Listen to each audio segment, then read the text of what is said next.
Alright guys, welcome back. We're going to start Act 5 today. So we're on page 77 and we're going to take scenes 1 and 2 together today. Scene 2 is very short. And now we're on the plains of Philippi. So we are on the battlefield and we see the armies of Antony and Octavius, and they're about to do battle with those of Cassius and Brutus. Now, Antony, our hopes are answered. You said the enemy would not come down, but keep the hills and upper regions. It proves not so. Their battles are at hand.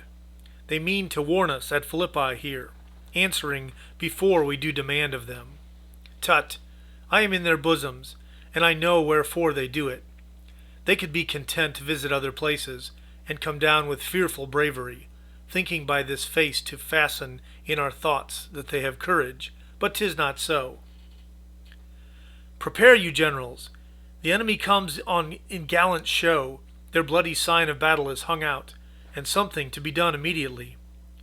Octavius, lead your battle softly on, upon the left hand of the even field. Upon the right hand keep you the left. Why do you cross me in this exigent? I do not cross you, but I will do so. They stand and would have parley. Stand fast, Tintinius. We must out and talk. Mark Antony, shall we give our sign of battle? No, Caesar. We will answer on their charge. Make forth. The generals would have some words. Stir not until the signal. Words before blows. Is it so, countrymen? Not that we love words better, as you do. Good words are better than bad strokes, Octavius. In your bad strokes, Brutus, you give good words. Witness the hole you made in Caesar's heart, crying, Long live, hail Caesar. Antony, the posture of your blows are yet unknown, but for your words they rob the Hybla bees and leave them honeyless. Not stingless, too. Oh, yes, and soundless, too, for you have stolen their buzzing, Antony, and very wisely threat before you sting. Villains! You did not so when your vile daggers hacked one another in the sides of Caesar. You showed your teeth like apes, and fawned like hounds, and bowed like bondmen, kissing Caesar's feet, whilst damned Casca like a cur behind struck Caesar on the neck. Oh, you flatterers! Flatterers? Now, Brutus, thank yourself. This tongue had not offended so today, if Cassius might have ruled. Come, the cause. If arguing make us sweat, the proof of it will turn to redder drops. Look, I draw a sword against conspirators.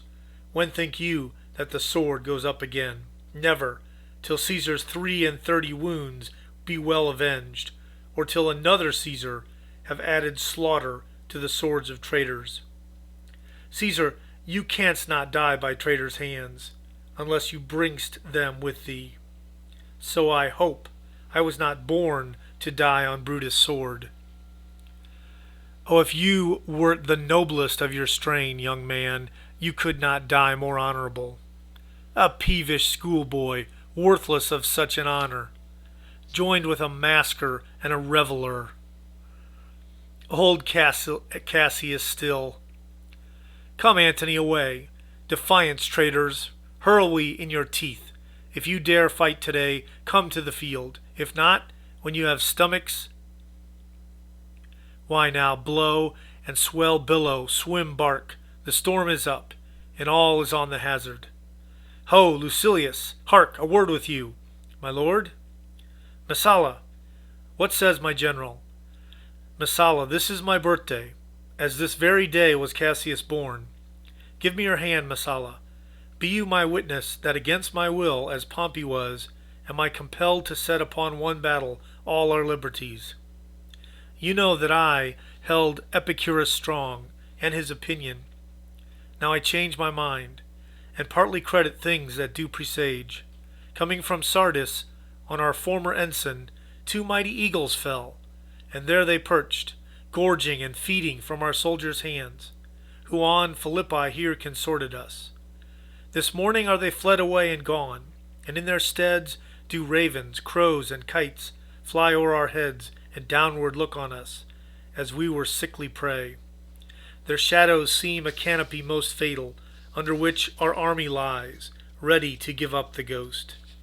Believe not so.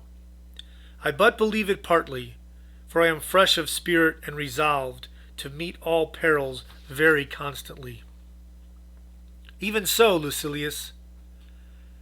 Now, most noble Brutus, the gods today stand friendly, that we may, lovers in peace, lead on our days to age. But since the affairs of men rest still uncertain, let's reason with the most, that they may befall. If we do lose this battle, then is this the very last time we shall speak together? What are you then determined to do? Even by the rule of that philosophy, by which I did blame Cato for the death which he did give himself, I know not how, but I do find it cowardly and vile, for fear of what might fall, so to prevent the time of life, arming myself with patience, to stay the providence of some high powers that govern us below.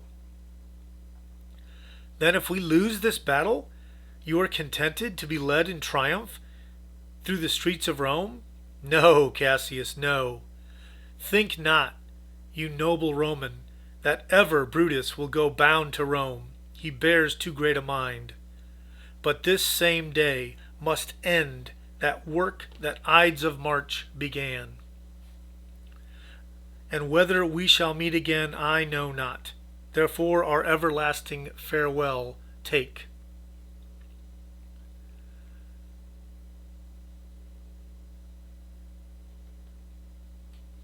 Forever and forever farewell, Cassius. If we do meet again, why, we shall smile. If not, why then this parting was well made. Forever and forever farewell, Brutus. If we do meet again, we'll smile indeed. If not, 'tis true this parting was well made. Why then lead on. Oh, that a man might know the end of this day's business ere it come.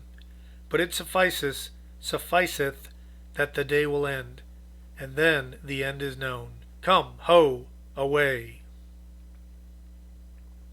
Scene 2. The field of battle. Enter Brutus and Messala. Ride, Messala, ride, and give these bills unto the legions on the other side. Let them set on at once, for I perceive but cold demeanor in Octavius's wing, and sudden push gives them the overthrow. Ride, Messala, ride, let them all come down.